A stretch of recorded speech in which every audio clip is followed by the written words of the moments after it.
tallest animal in the world. It's giraffe. Hello, Giraffe.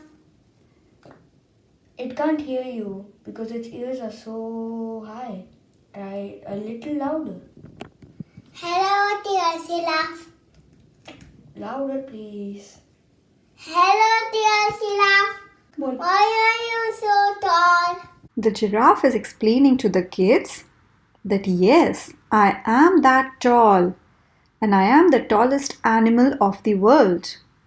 I can grow up to 18 feet tall, which means about 3 adults are standing on each other. So basically, I am a herbivorous animal. So I eat only plants.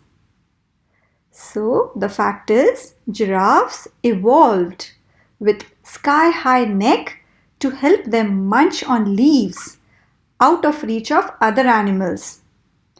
So which means that giraffe, they don't need to share their food with other animals because they have evolved their neck so high that they can reach the leaves high up in the tree, and hence they don't need to share their food anymore. There is one more benefit of it. Since they are so tall with a long neck, they can spot their predators or enemies easily from far. So they can see the danger like the lion or the leopards coming towards them from the far, and they can run faster. So whenever giraffes run, actually all the other animals also run because they know that the giraffe has spotted a danger. So the curious kids have another question, like, since you are so tall, we now understand that you can eat the leaves very easily. But how do you drink the water with such a long neck? The giraffe said, "Oh yes, that's a very good question.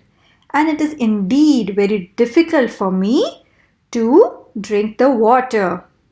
It's difficult and even sometimes dangerous because to drink water, they need to bend their knees to reach the water in the ponds or the lake. And when they are looking down to drink the water, they can't spot their enemies any longer. So that's why it is dangerous as well. So mostly when one giraffe is drinking the water, the other giraffe is looking and trying to spot for predators."